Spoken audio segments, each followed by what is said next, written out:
దేవుని ప్రజలుగా ప్రభుని ఆరాధించడానికి చేరుకొచ్చినటువంటి మన జీవితంలో ప్రభు మన కొరకై మనకి ఏం చేశాడు, ఆయన ఏమై ఉన్నాడు, మన ఎరిగిన వాళ్ళమైతే మనం ప్రభుని ఆరాధిస్తాము. ఆయన మన కొరకు ఏం చేశాడు అని మనము మన జీవితంలో ఎరిగిన వాళ్ళమైతే ప్రభుని కనపరుస్తాము. అలాగే ఆయన మనకి ఏమై ఉన్నాడు, మన అనుదిన జీవితంలో మన ప్రతి పరిస్థితుల్లో ఆయన మనకి ఏమై ఉన్నాడు అని మనం ఎరిగిన వాళ్ళమైతే కృతజ్ఞులమై ఆయన్ని మనం ప్రభుని స్తుతించి గణపరిచి పూజించ బదులమై ఉంటాం. కాబట్టి కీర్తనాకారుడు మరి రాసినటువంటి ఈ మాటలు మనం జ్ఞాపకం చేస్తున్నాడు. యెహోవా దయాళుడు, ఆయన కృతజ్ఞతాస్తుతులు చెల్లించు, ఆయన కృప నిత్యము. ఒకసారి ఈ భాగాన్ని మనం ఆధారం చేసుకుని ఆయన ఎటువంటి విమోచకుడు అనేది మనం చూసుకోవచ్చు. అయితే ఈసారి మనం చూసేటువంటి ఈ అధ్యాయంలో మనం చూస్తూ వచ్చినప్పుడు 4 రకాల ప్రజలు ఉన్నారు. ఈ అధ్యాయం అంతా మనం ధ్యానం చేస్తే ఇశ్రాయేల్ ప్రజల యొక్క అరణ్యమైనటువంటి ఇశ్రాయేల్ ప్రజలు ఐగుప్తు నుంచి వారు కనానుకు వెళ్ళినటువంటి ప్రయాణంలో రాసినటువంటి ఈ అధ్యాయం. ఈ యొక్క అధ్యాయం అంతలో మనము దాదాపు 4 రకాల ప్రజలు మనం చూడవచ్చు. ఈ 4 ప్రజలు ప్రభుని వారికి కలిగిన ప్రతి ఆపద నుంచి విడుదల పొంది వారు ఏం చేశారంటే ప్రభుని స్తుతించారు. మనం చూస్తే 10వ వచనం లేక మనం చూస్తే మొట్టమొదటిగా 8వ వచనం చూస్తే ఆయన బట్టి నన్ను కాడించి ఆశ్చర్యకరమైన ద్వారా యెహోవాకు కృతజ్ఞతాస్తుతులు చెల్లించారు. ఎందుకంటే వారికి కలిగినటువంటి విడుదలను బట్టి వారు ప్రభుని స్తుతించారు. రెండవసారి వచ్చేసరికి 15వ వచనంలో ఆయన బట్టి నన్ను కాడించి ఆశ్చర్యకరమైన వారు యెహోవాకు కృతజ్ఞతాస్తుతులు. 20వ వచనంలో ఆయన బట్టి నన్ను కాడించి ఆశ్చర్యకరమైన వారు యెహోవాకు కృతజ్ఞతాస్తుతులు. తర్వాత 30వ వచనం చూస్తే ఆయన కృపను బట్టి నన్ను కాడించి ఆశ్చర్యకరమైన వారు యెహోవాకు. ఈ 4 సార్లు ప్రభుని స్తుతిస్తూ వచ్చారు. 4 రకాల జనాలు అక్కడ మనకు కనపడతా ఉన్నారు. మొట్టమొదటిగా మనం చూస్తే 4వ వచనం జ్ఞాపకం చేసుకుంటూ వారు అరణ్యమందరి ఎడారిలోనూ తిరుగులాడుచుండిరి, నివాస పురమేది వారికి దొరకకపోయిను, ఆకలి దొంగల చేత వారి ప్రాణులు వారిలో సమచిరెను. వారి కష్టకాలం యెహోవాకు మొరపెట్టిరి, ఆయన వారి ఆపదలో నుండి వారిని విడిపించెను. కాబట్టి విశ్వాస యాత్ర జీవితంలో నా జీవితంలో మన జీవితంలో ప్రియులారా, ఈ 2025 సంవత్సరం మొదటి దినం నుంచి జనవరి 1వ తారీఖు నుంచి దేవుడు అనేక రీతిలుగా మనల్ని నడిపిస్తూ వచ్చాడు. అనేక రీతిలుగా మనను దర్శిస్తూ వచ్చాడు, నడిపిస్తూ వచ్చాడు. ఎన్నో పరిస్థితులు ఇశ్రాయేల్ ప్రజలు కూడా ఐగుప్తులో 430 సంవత్సరాలు మురుగుచూ ఉన్నారు. 430 సంవత్సరాలు వారు మురుగుచున్నప్పుడు వారికి దేవునికి మనబెట్టి వచ్చారు. మొరపెట్టినప్పుడు దేవుడు వారిని మొర విన్నాడు. విని ఏం చేస్తూ వచ్చాడంటే, నిశ్చయముగా నేను నా ప్రజల మొర వింటిని, నేను దిగి వచ్చి ఉన్నాను. ఎందుకు దిగి వచ్చాడు అంటే వారిని విడిపించడానికి, వారు తెలియని ప్రపంచ దేశానికి నడిపించడానికి దిగి వచ్చాడు. కాబట్టి ఈ దేవుడు, నీవు నేను ఆరాధించే దేవుడు ఎటువంటి వాడంటే నడిపించేవాడు. యాత్రా జీవితంలో మనకి ఎదురయ్యే ప్రతి పరీక్షలో, పరిశోధనలో, పరిస్థితుల్లో కూడా నడిపించుకుంటూ తీసుకెళ్ళేటువంటి దేవుడు. మనకు వచ్చే ప్రతి కష్ట నష్ట పరిస్థితులన్నింటిలో కూడా ఆయన మనకు తోడై ఉండి నడిపించే దేవుడు. కాబట్టి ఆనాడు ఇశ్రాయేలు ప్రజలు కూడా వారు ఆ రీతిగా ప్రభుని ఆరాధిస్తూ ఉన్నారు. ఎందుకు అంటే వారికి ఉన్న ప్రతి పరిస్థితుల్లో కూడా వారిని నడిపిస్తూ ఉన్నారు. వారు దేవులాడుతున్నారు, వెతుకులాడుతూ ఉన్నారు. ఈ అరణ్య ప్రదేశంలో మేమేం చేయాలి అనుకున్నప్పుడు దేవుడు నాయకత్వం వారికి ఇచ్చి వారిని నడిపిస్తూ వచ్చాడు. ఎన్నో సంగతులు ఇశ్రాయేల్ ప్రజలు మనం చూస్తే ఉంటాయి, అవన్నీ కూడా మనం చూడలేము. కానీ కాబట్టి పిల్లరా, ఈ లోకం అనే అరణ్య ప్రదేశంలో నీకు నేను కూడా ప్రభు బిడ్డలుగా, ప్రభు ఎరిగిన వారుగా, ప్రభుని శ్వాసం ఇచ్చిన మన జీవితంలో ఎన్నో పరిస్థితులు కూడా దేవుడు మనను నడిపిస్తూ ఉన్నాడు. అందుకనే మోషే ద్వితీయోపదేశ కాండంలో మనకు తెలిసిన మాట రాస్తూ వచ్చిన 32వ అధ్యాయము 10వ వచనం, 32వ అధ్యాయము 10వ వచనం చదవండి.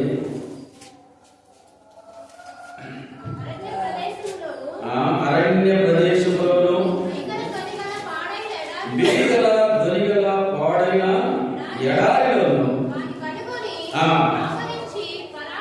వారిని కనుగొని ఆవరించి పరామర్శించి తన కనుపాపం వలె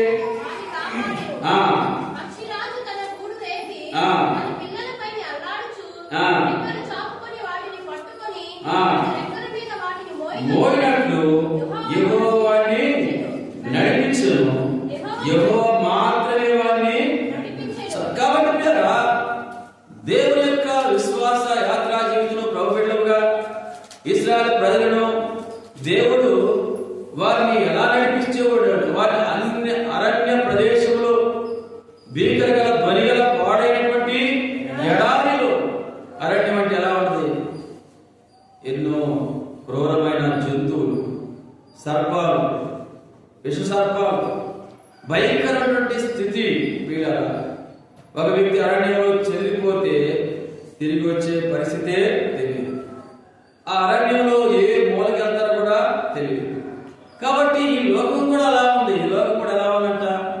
మనకి ఎదురయ్యే ప్రతి పరిస్థితి కూడా అరణ్యాన్ని కల్పించేటువంటిదిగా ఉంది. ఈ లోకం ఎన్నో కష్టాలు, ఎన్నో నిందలు, ఎన్నో అవమానాలు, ఎంతమంది నిందించేటువంటి వారు. ఎందుకంటే వాళ్ళ యొక్క సంతోషం కొరకు ఎదుటి ఏం చేస్తారంట? నిందిస్తారు.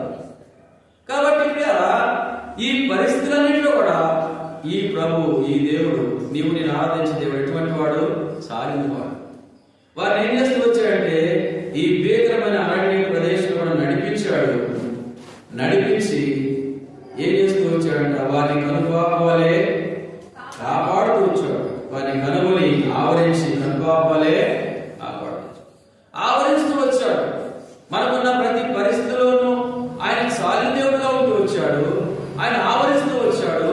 కనుపాపలే కాపాడుతూ వచ్చాడు. కనుకుంటే ఎలా కాపాడుతుందంట? కనుకుంటే ఎట్లా కాపాడుతుంది? నేను ఒకసారి బండి మీద వెళ్తుంటే కలగూడ కూడా ఉంది. ఏదో వచ్చింది, ఏదో చక్కమంటే వచ్చేసింది. రెప్ప నాకు తెలియదు, తప్పన కొట్టుకుంది. అయినా కానీ ఇట్లా పోయి అది ఉండయింది. కొంచెం ఉంటే గుడ్లోకి వెళ్ళేది, లేదా కన్ను రెప్ప కొట్టింది అన్నమాట. ఆ కన్ను రెప్ప కొట్టకపోతే ఈ గుడ్లోకి దూరేది. అంటే మనకు తెలియకుండానే మన కన్ను రెప్ప కొట్టేసింది. అంటే కనుగుడ్డిని, అంటే ఈ మైండ్కి కొన్ని సెకండ్లో ఎన్నో భాగాలు తెలియకముందే కన్నురెప్ప కొట్టేసింది. అంటే దేవుడు ఎంత భద్రత, అంటే ఈ కనురెప్ప కనుగుడ్డిని ఎంత భద్రత కాపాడుతా ఉందో నువ్వు ఆలోచించు. మనకు తెలియదు, మనం ఏదో మాటలో ఉంటాం, ఏదో మాటలో ఉండగానే ఏదైనా దోమ వచ్చిందనుకో దానికి తెలియకుండా కనురెప్ప కొట్టేసి. కారణం అంటే దేవుడు అట్లా దాన్ని సిద్ధపరిచాడు అంతే. కాబట్టి విశ్వాస యాత్రా జీవితంలో ప్రియారా, మనకు ఎదురయ్యే ప్రతి ఆపదలో, పరిస్థితుల్లో, కష్టాల్లో, బాధల్లో, ఇబ్బందుల్లో, ఆయన మనల్ని కనుగొని ఆవరించి తన కనుపాపలే కాపాడుతూ వచ్చాడు, భద్రపరుస్తూ వచ్చాడు. అంత మాత్రమే కాదు, కానీ పక్షిరాజు తన గూడు రేపి తన పిల్లలను చిక్కించుకొని అల్లాడినట్లుగా కాపాడుతూ వచ్చాడు. పక్షిరాజు గూడు రేపి అల్లాడినప్పుడు ఏం చేస్తుంది? పక్షిరాజు ఎక్కడో శిఖరాన దూరాన పెడతా ఉంది. ఆ దూరం నుంచి పక్షిరాజు ఏం చేస్తుందంటే ఆ పిల్లల్ని కింద పడేస్తుంది. అప్పుడు దాకా బాగున్నాయి, మంచి ఆహారం తిన్నటువంటి పిల్లలు ఇప్పుడు ఏం చేస్తారంట? ఏడుస్తుంది. శ్రమ వచ్చింది, కష్టం వచ్చింది, బాధ వచ్చింది. ఏంటి కారణం అంటే మా అమ్మమ్మని కింద పడేసింది. ఇది కష్టకాలం. మళ్ళా ఏమొచ్చింది? మళ్ళా వచ్చి వాటి మీద మోసుకుంటుంది. అమ్మ పర్లేదు, బతికే మీ వాటికి. ఇది ఆపద నుంచి విడిపించబడడం మళ్ళా. కాబట్టి ఈ పరిస్థితిలో, ఈ ఎక్సర్సైజ్ లో ఏమొచ్చిందంటే వాటికి ఎక్కడో నేర్చుకున్నాడు. కాబట్టి ఎందుకు ప్రభు మనకి ఇటువంటి పరిస్థితుల్లో తీసుకెళ్తున్నాడంటే, నీవు నేను ఆ ప్రభుని పరిపూర్ణంగా సేవించాలని, నమ్మకంగా ఆయన ఆరాధించాలని, నిత్య మహిమ కొరకై మనం సిద్ధపరచాలనేటువంటి మంచి ఉద్దేశంతోనే ప్రభు ఆ రీతిగా మనం నడిపిస్తున్నాడు. మనకు ఎదురయ్యే పరిస్థితులన్నీ కూడా మనకి ఇష్టమైనవి కావు. మనకి ఇష్టమైనవి అయితే మనకు బాగా కనపడదు. మనకి ఇష్టమైనవి జరిగితే అసలు మనం దేవుడి గురించే ఆలోచిస్తాం కదా. మాగా లేకుంటే అమ్మ ఏసైగా అంటాం, మాగా లేకపోతే తప్పని కూర్చుంటాం. ఏసై లేదు, ఏమి అర్థమైందా? చిన్నది కూడా, ఎందుకంటే చిన్న విషయంలో కూడా ఎందుకు ప్రభు నాకు ఇది అనుమతించాడంటే ఆయన మహిమ కొరకే. అందుకనే మనం తెలిసిన మాట కీర్తన 50:15 అంటాడు, ఆపత్కాలం నాకు మొదలుపెట్టుము, నేను ఇది విడిపించదు, నన్ను మహిమపరచదు. మానవుడికి ఆపద వదిలేచ్చే పరిస్థితులన్నీ కూడా ఎందుకంటే ప్రభువుని మహిమపరచడానికి, ప్రభుని కనపరచడానికి, ఆయన అనుభవాలే కాపాడి ఆవరించి సంరక్షిస్తున్నటువంటి ప్రేమాలుగాను ఆయన నడిపిస్తున్నాడు. ఎలా నడిపిస్తున్నాడంట?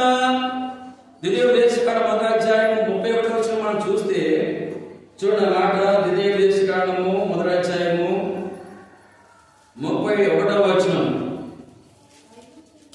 చదవండి. ఐగుప్తులోను అరణ్యంలోను మీ కొరకు చేసినట్టు మీ పక్షముగా యుద్ధము చేయు. మీరు ఈ చోటుకి చేరు వరకు మీరు వచ్చిన మార్గమంతటిలోను మనుష్యుడు తన కుమారుని ఎత్తుకున్నట్లు మీ దేవుడైన యెహోవా మిమ్మును ఎత్తుకొని వచ్చిన సంగతి మీరు ఎరుగుదురు కదా అని వారితో. కాబట్టి ఎలా తీసుకొచ్చాడంటే తన కుమారుని ఒక తండ్రి ఎలా మోసుకొస్తాడో అలాగా తీసుకొచ్చాడు. ఈ సంవత్సర కాలం అంతట్లో ఎన్నో కన్నీళ్లు, ఎన్నో బాధలు, ఎన్నో కష్టాలు, ఎన్నో ఇష్టం లేని పరిస్థితులు, ఎన్నో నిందలు, ఎన్నో అవమానాలు కదా. ఎన్ని పరిస్థితులు కూడా మనం వెళ్ళినప్పటికీ ఆయన ఏం చేశాడంట? తన బిడ్డను మోసినట్టుగా మనం ఏం చేశాడు? మోసుకుంటూ వచ్చాడు. ఎట్ట మాత్రం మనకు తెలుసుగా మన బిడ్డలు ఎట్ట మాత్రం వెళ్తామంటే వాడికి ఎక్కడ కాలు లేకపోతే ఆడేమంటే నేను నడుపుతా అంటాడు. నేను నడుపుతా అంటే మనం నడవలేక బాబు ఆగుని ఎత్తుకొని లేదా భుజం మీద వేసుకుంటాం అనేసారి. ఏంటి కారణం అంటే చెప్పారా? అటువంటి నడిపించడం ప్రభు యొక్క కృప, ప్రభు యొక్క ప్రేమ, ప్రభు యొక్క దయ, వాత్సల్యత. ఎందుకంటే ఆయన వాత్సల్యపూడని దేవుని వాక్యం రాయబడుతుంది. విలాప వాక్యాలు చూడండి. విలాప వాక్యాలు 3:22. విలాప వాక్యములు 3:22. యెహోవా కృపగలవాడు, ఆయన వాత్సల్యత ఎడతెగక నిలిచింది కనుక నీవెంతైనా నమ్మదగిన వాడు. కాబట్టి ఆయన వాత్సల్యత ఎడతెగక అనుదినము మనల్ని కాపాడుతూ ఉంది, అనుదినము మనల్ని ఆవరిస్తూ ఉంది, అనుదినము మన ఎడల కనికరం చూపుతూ ఉంది, అనుదినము మన ఎడల ఆయన సంరక్షణ మన ముందు వచ్చింది పిల్లలు. కాబట్టి వారొక నివాస స్థలము చేరు వరకు వారిని కాపాడుతూ సంరక్షిస్తూ వారి ఎడారిలో వారి త్రోవలో చాలా దేవుడిగా ఉంటూ వారిని నడిపించినటువంటి వాడుగా ఉన్నాడు. అది అనేక సార్లు మనం ఎలా ఉంటాం? బలహీనులుగా ఉంటాం అనేక సార్లు. అందుకనే 78వ కీర్తనలో కీర్తనాడు మాట రాస్తూ వచ్చాడు. కీర్తన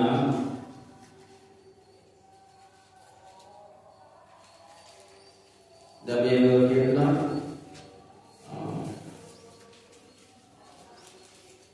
38 లేకపోతే 36 నుంచి గమనించండి. అయినను వారి హృదయము ఆయన స్థిరముగా ఉండలేదు, ఆయన నిబంధన వారు నమ్మకముగా గైకొనలేదు. నోటి మాటతో వారు ఆయన స్తుతి చేసిరి, తమ నాలుకలతో ఆయన యొద్ద బొంకిరి. కాబట్టి అనేక సార్లు మన స్థితి అలా ఉంటా ఉంది. అనేక సార్లు మనం ప్రభుని అనేక సార్లు విడిచినటువంటి వారు, అంటే ప్రభుని సేవించవలసినంతగా ప్రేమించవలసినంతగా ప్రేమించకుండా, ప్రభుని వెంబడించవలసినంతగా వెంబడించకుండా అటువంటి వారుగా ఉన్నాం. ఇశ్రాయేలు ప్రజలు కూడా అలాగే చేస్తూ వచ్చారు. అయితే ఏం చేస్తూ వచ్చాడు? 37 అయితే ఆయన వాత్సల్యపూర్ణై వారిని నశింపజేయక వారి దోషమును పరిహరింపువాడు. కాబట్టి ప్రియులారా, ఏం చేశాడు? వారి ప్రతిసారి వారికి ఎదురయ్యే ద్వేషము, బాధ, కష్టానికి ఆయన ప్రాయశ్చిత్తం చేస్తూ వచ్చాడు. కాబట్టి ఎందుకు అలా చేస్తూ వచ్చాడంటే కింద రాస్తాడు, ఆయన తన మృత ఏమాత్రము రేపు కొనక పలుమార్లు కోపమును అనుసుకున్నవాడు కాగా వారు కేవలం శరీరంలో ఉన్నారని విసిరివెళ్ళి మరలరాని గాలి వలె ఉన్నారని ఆయన జ్ఞాపకం చేసుకుంటూ వచ్చాడు. అనేక సార్లు మనకైతే పది పరిస్థితుల్లో ప్రభువుని వెంబడించలేనటువంటి స్థితిలో, లేక విసుగు చెంది వేసాడినప్పుడు, బలహీనమైనప్పుడు ఎన్నో ప్రశ్నలు మనలో ఎదురవుతూ ఉన్నాయి. ఇది ఎందుకు జరగాలి, ఇది నాకే ఎందుకు జరగాలి అనేటువంటి పరిస్థితులు అయినప్పుడు కూడా ప్రియులారా, ప్రభువు మనలను ఆవరించి మన నిమిత్తం ఏం చేశాడంటే ఓర్చుకుంటూ వచ్చాడు, సహించాడు.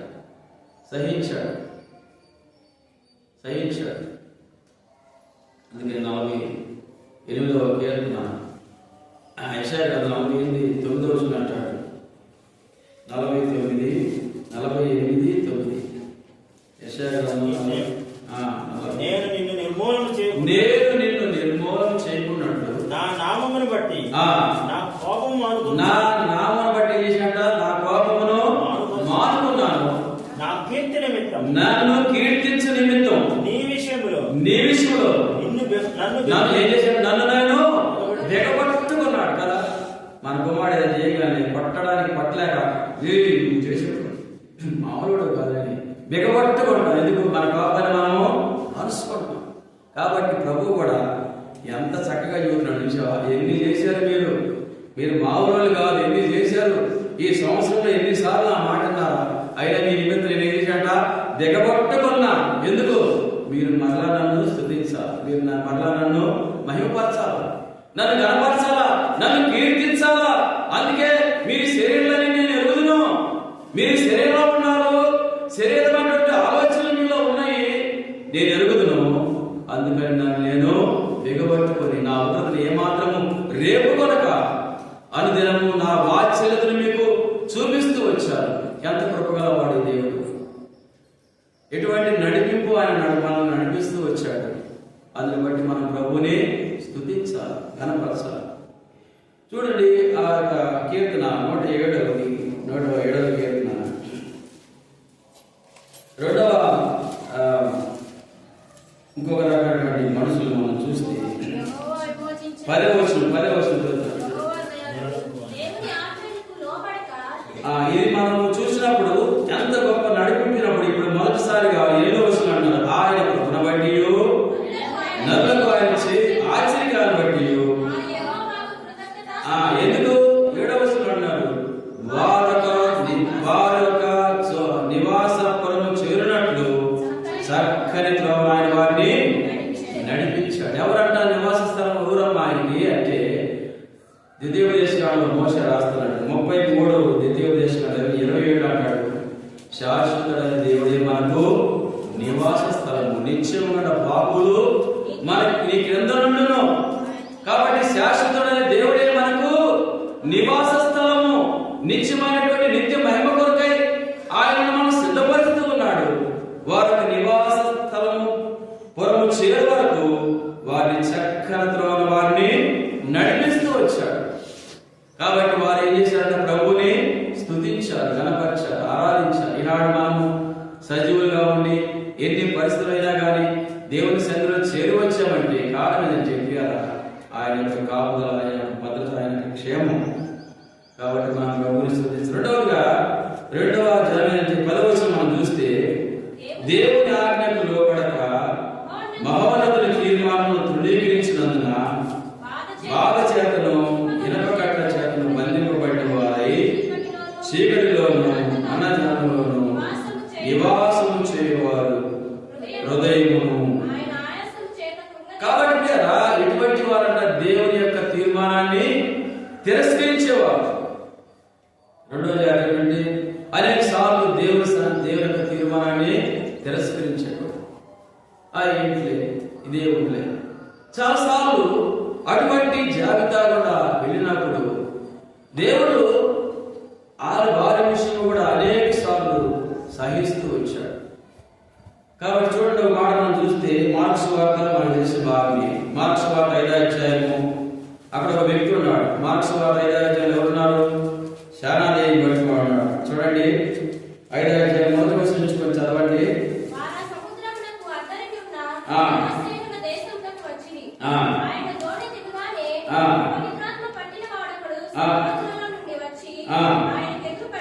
ఆయన ఎదురుపడెను. వాడు సమాధులలో వాసం చేసేవాడు, సంఖ్యలతోనైనను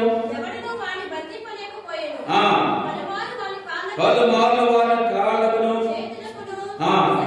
సంఖ్యలు వేసి బంధించినను వాడు ఆ చేతి సంఖ్యలు తెలిపి కాళ్ళ సంఖ్యను తుల్లిగా చేసిన కనుక ఎవరు వాడిని సాధుపరచలేకపోయాడు. కాబట్టి ఈ వ్యక్తి చాలా దయ్యం పట్టినవాడు. దాదాపు 2000 దయ్యాలు వాళ్ళు ఉన్నాయి.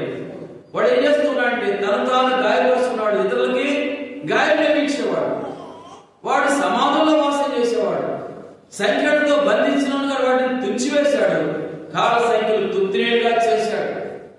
కాబట్టి ఇతను బట్టి అనేకులు అలజడి, కలవరం, నష్టం అటువంటి వ్యక్తిగా ఉంటూ వచ్చాడు. కాబట్టి ఇటువంటి విధానంలో అనేక సార్లు నీ నా జీవితంలో ప్రభు నెరవేరక ముందు ప్రభునందు శ్వాసం ఉంచు మునుపు నీవునే కూడా అటువంటి వారుగా చాలా సార్లు మరి అనేక రకమైన బంధకాలతో మనం ఉన్నప్పుడు మనం గాయపరచుకుంటే ఇతరులను గాయపరచేటువంటి వారు. అటువంటి స్థితిలో ఉండగా ప్రభు ఆ వ్యక్తిని దర్శిస్తూ వచ్చాడు. 5వ వచనం, వాడు ఎల్లప్పుడూ రాత్రి మగుడు సమాధుల్లోను కొండల్లోను కేకలు వేస్తూ తను తాను త్రాడుతో గాయపరచుకొనుచుండెను. వాడు దూరం నుండి యేసును చూసి పరిగెత్తుకుని వచ్చి ఆయనకు నమస్కారం చేసి, యేసు సర్వోన్నతుడైన దేవుని కుమారుడా, నాతో నీకేమి? నన్ను బాధపరచమని దేవుని పేరట నీకు ఆనబడుచున్నాను బిగ్గరగా కేకలు వేసింది. కాబట్టి ఆ మార్గాన్ని ప్రభు యేసుక్రీస్తు వారు వెళుతూ ఉన్నాడు. అవి యేసు ప్రభువును చూసి ఆ శానాదేవి పట్టినవాడు, సర్వోన్నతమైన దేవుని కుమారుడా, నాతో నీకేమి పని? నన్ను బాధపరచమని కేకలు వేస్తున్నాడు. కాబట్టి ఆ ప్రభు ఆ వ్యక్తిని ముఖ్యం, ఆ వ్యక్తిని దర్శించాడు. ఏం చేస్తున్నాడు ఆ వ్యక్తి? 15వ వచనం, జనులు జరిగింది చూసి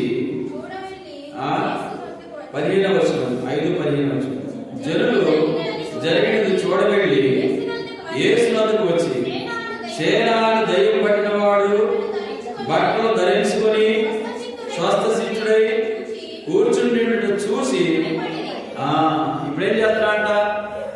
యేసు ప్రభు దగ్గర పాదాల దగ్గర కూర్చున్నాడు. ఒకప్పుడు ఎలా ఉన్నాడు? సమాధుల్లో ఉన్నాడు. ఒకప్పుడు గాయపరుస్తున్నాడు. ఒకప్పుడు తన తాను వస్త్రాలు చింపుకుంటూ వచ్చాడు. అంటే వాడి స్థితి మారింది, వాడి స్థానం మారింది, వాడి వైఖరి మారింది. ఏం మారిందంట? వాడి స్థితి మారింది. వాడి స్థితి ఏంటి? ఒకప్పుడు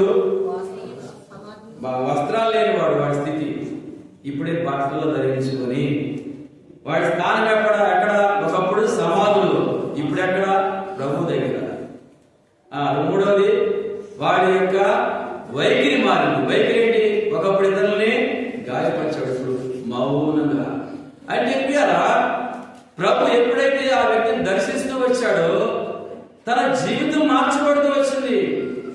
ప్రభుని గణపరిచేదిగా, ప్రభుని స్తుతించేదిగా, ప్రభుని ప్రేమించే దానిలోనికి తీసుకురాబడుతూ వచ్చాడు. విశ్వాస యాత్రా జీవితంలో ప్రభు బిడ్డలుగా చేయబడిన మనము ఒకప్పుడు ఇటువంటి స్థితి గుండా వెళ్తున్న పరిస్థితుల్లో ప్రభు మనల్ని కూడా దర్శించాడు, తన ఇంటికి తీసుకొచ్చాడు. మనను తన సంరక్షణలోకి తీసుకొచ్చి కృపాక్షేమంతో కాపాడుతూ భద్రపరుస్తున్నటువంటి వారిగా ప్రభు మనల్ని జ్ఞాపకం చేస్తూ ఉన్నాడు.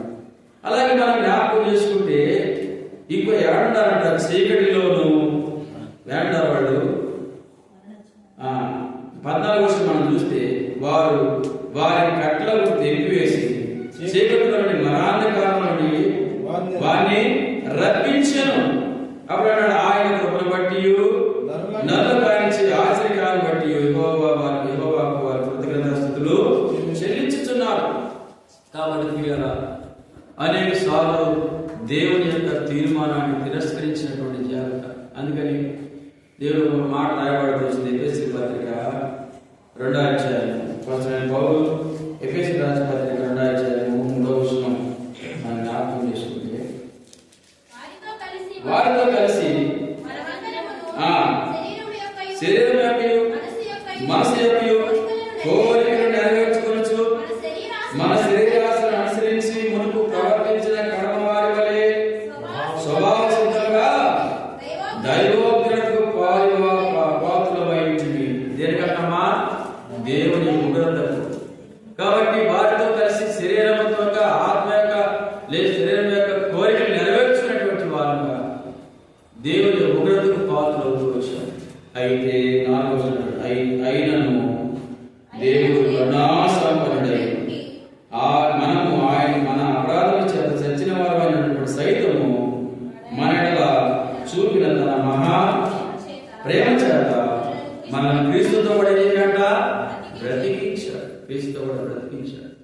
కాబట్టి ప్రియులారా, ఎటువంటి భయంకరమైన స్థితి నుంచి దేవుడు మనల్ని విడిపించి ఆ రీతిగా ప్రభుని సేవించే ప్రజలుగా, ప్రభుని ఆరాధించే ప్రజలుగా మనతో వచ్చారు. జ్ఞాపకం చేసుకుంటే చీకటిలో ఒకప్పుడు చీకటిలో ఉన్నటువంటి ప్రజలు మూడవగా మనం జ్ఞాపకం చేసుకుంటే చీకటిలో ఉన్నటువంటి ప్రజలుగా అవుతూ వచ్చారు. చీకటిని ప్రేమించి చీకటినే మరి అనుభవించేటువంటి ప్రజలుగా ఉన్నప్పుడు ఆయన మనల్ని విడిపించడమే కాదు, ఆయన ఏం చేస్తూ వచ్చాడంట.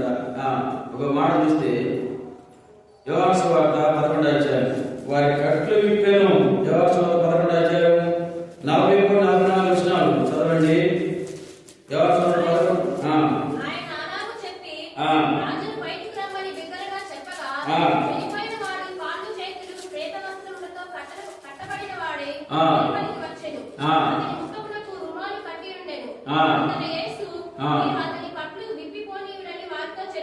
కాబట్టి వారి కట్లు విప్పిపోయినని వారితో. కాబట్టి మనం కూడా అనేక సార్లు మన పాపల చేత అపరాధుల చేత ఉన్నమాట చచ్చిన వారమనే ఉన్నప్పుడు ప్రభు తన స్వరం వినిపించి ఈ 107వ కీర్తన 20వ వచనం అంటాడు, ఆయన తన వాక్కును పంపి వారిని బాగు చేసెను. కాబట్టి వాక్యము అనే ప్రభు అయిన యేసుక్రీస్తు వారు ఆదియందు వాక్యము ఉండెను, వాక్యము దేవుడైనను, వాక్యమే దేవుడైనను. ఆ వాక్యమే 14 రోజులు కృపా సత్య సంపూర్ణంగా మన మధ్య నివసించను. ఆ శరీరధారైనటువంటి యేసుక్రీస్తు ప్రభువారు ఆ లాజరుని, పడి ఉన్నటువంటి లాజరుని, మృతుడైన లాజరుని ఎలా లేపుతూ వచ్చాడు, నిన్ను నన్ను కూడా దర్శిస్తూ వచ్చాడు. మనం అంటాడు ఎఫెసీ 2:1 మనం చూస్తే, మీరు మీ అపరాధుల చేతను పాపం చేతను మీరు చచ్చినవారు. కాబట్టి ఆయన క్రీస్తుతో కూడా బ్రతికించి అంటే నీవు నేను చచ్చి పడి ఉన్నటువంటి వారిని లేపుతూ వచ్చాడు. లేపబడిన వ్యక్తికి ఎలా ఉందంట? బంధించబడుతూ వచ్చాడు, కట్ల చేత బంధించబడుతూ వచ్చాడు. ఏ కట్లు కట్టుకొచ్చాడు? ముఖానికి రుమాలు కట్టింది, కాళ్ళు చేతులు పేద వస్త్రములతో చుట్టబడ్డాడు. బయటకైతే వచ్చాడు కానీ మనిషి నలవలేడు, మాట్లాడలేడు, ముందుకి ఏమన్నాడు? వాడి కట్లు విప్పి పోనీయండి. కాబట్టి ఎన్నో కట్లు నీవు నేను కలిగినటువంటి వారుగా ఈ లోకంలో ఉన్నప్పుడు ఎన్నో కులకట్లు, మతకట్లు, విద్యాకట్లు, ఎన్నో గర్వపు కట్లు నిన్ను కట్టి ప్రభుని వెంబడించలేక అక్కడే పడినటువంటి మనలను ప్రభు విడిపించాడు. వాటన్నిటి నుంచి విడిపించి ఆయనతో కూడా నడిపిస్తూ ఉన్నాడు. కాబట్టి ఈ మధ్యాహ్న కాల సమయంలో ప్రభు బిడ్డలుగా మూడవదిగా కట్ల నుంచి విడిపించినటువంటి వాడు చీకటి నుంచి విడిపించాడు. చీకటి నుంచి విడిపించి ఎక్కడ తీసుకొచ్చాడంట? 1 పేతురు పత్రిక 2వ అధ్యాయం 9వ వచనం అంటాడు, వారు చీకటిలో నుండి ఆశ్చర్యకరమైన తన వెలుగులోనికి తను పిలిచిన వారి గుణాతిశయమును ప్రచురించే నిమిత్తమును ఏర్పరచబడిన వంశమును, రాజులని యాజక సమూహమును, పరిశుద్ధ జనమును, దేవుని సొత్తైన ప్రజలైన. కాబట్టి చీకటిలో నుంచి ఆశ్చర్యకరమైన వెలుగులోకి తీసుకొచ్చాడు. బంధించబడిన వాడిని విడిపిస్తూ వచ్చాడు. ఉగ్రత పాలై నష్టపోయినటువంటి వారిని ప్రభు సమకూరుస్తూ వచ్చాడు. ఈ ప్రభు మధ్యాహ్న కాల సమయం ప్రోగ్రాంగా ప్రభుని ఆరాధించే ఇంకొక మాట ఉంది, చూసుకొని మనము ఆరాధన 107వ కీర్తన 28వ వచనం చదవండి. శ్రమకు తాళలేక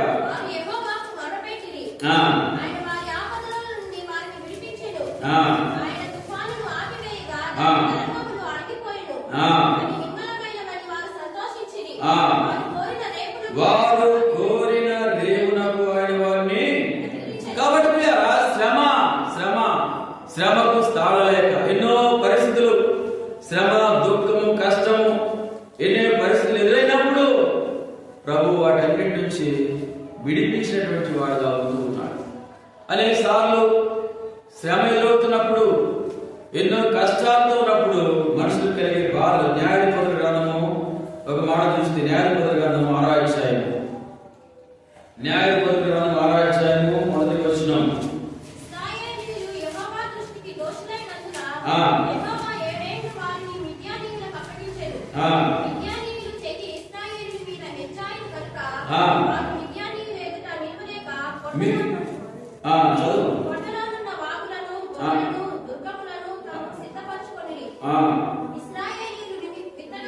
ఇశ్రాయేలు విత్తనములు విత్తిన తర్వాత మిద్యానీయులు, అమాలేకీయులు తూర్పు నుండి వారు తమ పశువులను గుడాలను తీసుకుని మిడతలంతా దండ విస్తారముగా వారి మీదకు వచ్చి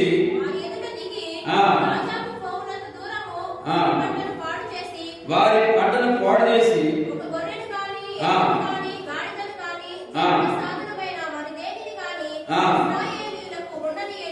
కాబట్టి ప్రియులారా, ఇశ్రాయేలు ప్రజలు ఆడవిగా ఆశపడుతూ వచ్చారు కదా.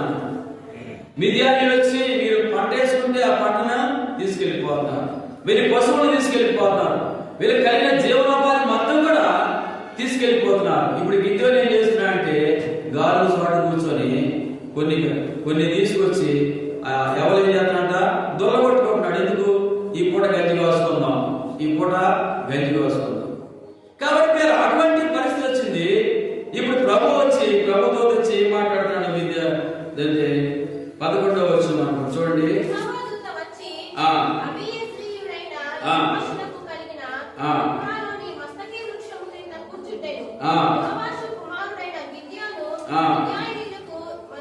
మరుగైనట్లుగా గాను చోట్న గోధుమలు దొల్లగొట్టుకుంటుండగా యెహోవా దూత అతనికి కనబడి, పరాక్రమ బలాఢ్యుడా,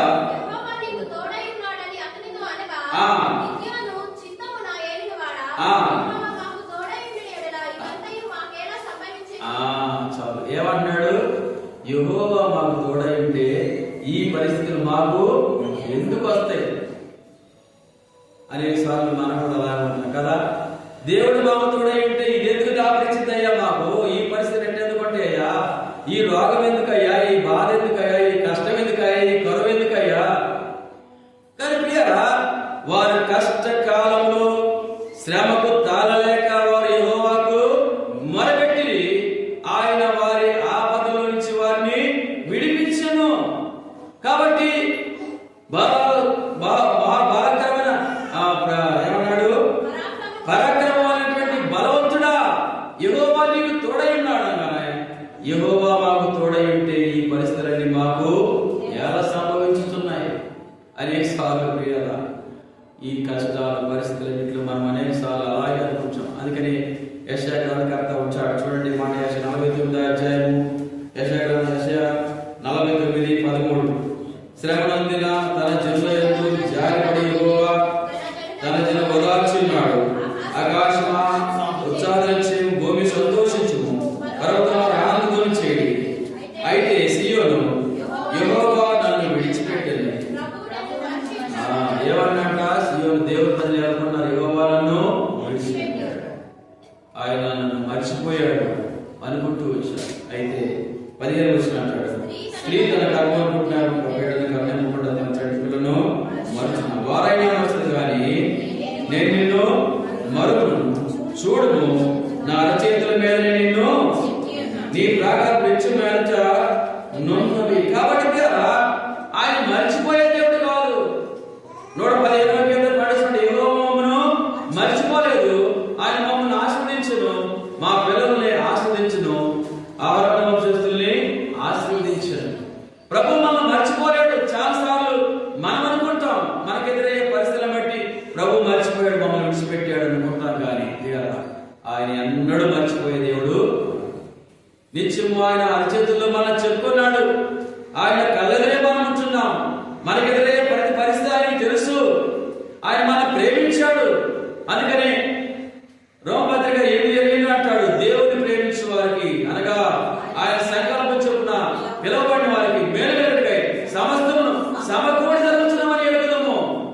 ఇంకొక ప్రభు దినం ఒకటే ఉంది. చివరికి తీసుకొచ్చాడు దేవుడు కదా. ఇప్పుడు ప్రభుని ఆరాధించాలంటే ఈ మాటలు అవసరం. లేకపోతే చాలా రకాల వర్తమానం ఉంటాయి. ఈ సందర్భానికి ఈ మాటలు మనకు అవసరం. ఎందుకంటే ఆ ప్రభు చేసిన కృప, కనికరం, దయ, ఇది కృతజ్ఞత స్థుతి, ఆరాధన. ప్రభుని కనపరచాలి. ఎంత గొప్ప కృపను, ఎంత మేలు చేశాడు ప్రభు. ఒక నివాసపురం చేరు వరకు తన కుమారుని తండ్రి ఎత్తుకొని మోసుకొచ్చినట్టుగా మోసుకొచ్చాడు. అరణ్య ప్రదేశంలో దీర్ఘమైన దొరికిన ఎడారిలో నా కనుగొని ఆవరించి కనిపాప వలె కాపాడుతూ వచ్చాడు. ఎంత భద్రత, ఎంత క్షేమం ఇచ్చాడు ప్రభు. అంత మాత్రమే కాదు కానీ ఏం చేస్తూ వచ్చాడంట, ఆయన వాత్సల్యం కూడా అయ్యాడు. మనం శరీరం అని ఎరిగినాడు. అనేక సార్లు మనం దిగబట్టుకున్నప్పుడు, అలిగినప్పుడు, మౌనంగా ఉన్నప్పుడు ఆయన సహించి భరించి ఓర్చుకున్నాడు. ఓర్చుకొని నా కుమారుడా, నా కుమార్తె అని మరలా మనను కౌగిలించుకుంటూ వచ్చాడు. అనేక సార్లు ఉగ్రత లేక దైవోగ్రతని తిరుగుబాటు చేసినటువంటి పరిస్థితుల్లో కూడా ఆయన మనకు చాలిన దేవుడైతే తన అప్పని చేర్చుకుంటూ వచ్చాడు. అనేక సార్లు చీకటిలో బంధించబడిన పరిస్థితుల్లో మనం ఉండగా ఆయన మనం విడిపించాడు. అనేక సార్లు కష్ట పరిస్థితులు, శ్రమకు తాళలేని పరిస్థితులు, శ్రమ మనల్ని మృంగివేసిద్దేమోనని ఆందోళన పడేటువంటి పరిస్థితుల్లో కూడా నా కుమారుడు నేను నీకు తోడై ఉన్నాను. ఈ మాట మనం ఒక మాట జ్ఞాపకం చేసుకోవచ్చు. మత్తయి సువార్త 14వ అధ్యాయంలో వారు వెల్లుడి అన్నారు. వెల్లుడి అంటే వారు వెళ్ళాడు సముద్రంలోకి. వెళ్ళగానే సముద్రం పొంగి అలలతో అల్లాడిపోతా ఉంది.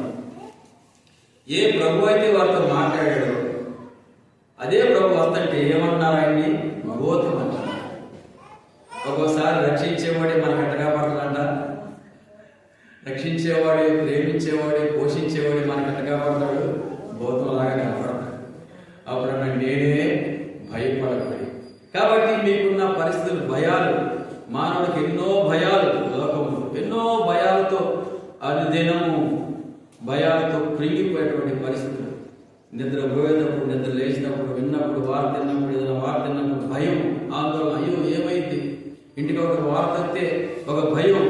అయ్యో ఇది జరిగిందంట భయం. పోనెత్తే భయం. ఫలానా చోట నుంచి పోనెత్తే భయం. ఏమైంది? ఇటువంటి ఎన్నో భయాలు. అయినా ప్రభు అన్నాడు, భయపడకుడి, నేనే దేవుడిని తెలుసుకోండి. కాబట్టి ఆయన మన పక్షాన ఉన్నాడు. అందుకని పేతురు అన్నాడు, నీవే అయితే నేను నీళ్లపై నడిచినట్టుగా నాకు సహాయం రమ్మన్నాడు. రమ్మనగానే మనమేం చేస్తాం? అంతా ముందు తర్వాత అటు ఇటు అనేసార్లు కృంగిపోయేటువంటి పరిస్థితుల్లో ఆయన చెయ్యి బట్టి పైకి లేవనెత్తేవాడు. నిన్ను మాత్రం నష్టపరియుడు నిన్ను ఏమాత్రం విడిచిపెట్టడు. కానీ కొన్ని సంగతులకు అనుమతిస్తాడు. ఆ పక్షరాజు తన బిడ్డలు తీసుకెళ్లి ఎలా వదిలిపెడుతుందో, వారి కింద పడినప్పుడు అమ్మో మేము అయిపోయాము అని ఎంత ఆందోళన పడుతున్నారో ఆ స్థితిని ప్రభు నీకు నాకు ఇస్తాడు. ఆ సమయంలో ఆయనతో కూడా ఎగరటానికి, ఆయనతో కూడా మనం ఉండటానికి, ఆయన సహవాసం నడవడానికి, ఆయన మార్గంలో మనం ఆయన హత్తుకొని నడవడానికి నేర్పించేటువంటి వాడుగా మన ప్రభు మనతో ఉన్నాడు. ఈ సంవత్సర కాలం అంతట్లో ఆ రీతిగా మనం నడిపిస్తూ ఆయన ఘనమైన రీతిగా మనం తీసుకొని వచ్చాడు. కాబట్టి ఈ 4 అంశాల్లో మనం జ్ఞాపకం చేసుకొని ప్రభు మనకిచ్చిన చిన్న తలపుల్ని స్పష్టంగా, బిగ్గరగా, క్లుప్తంగా ఆరాధన చేయడానికి ప్రభు మనకు సహాయం. సహోదరుడు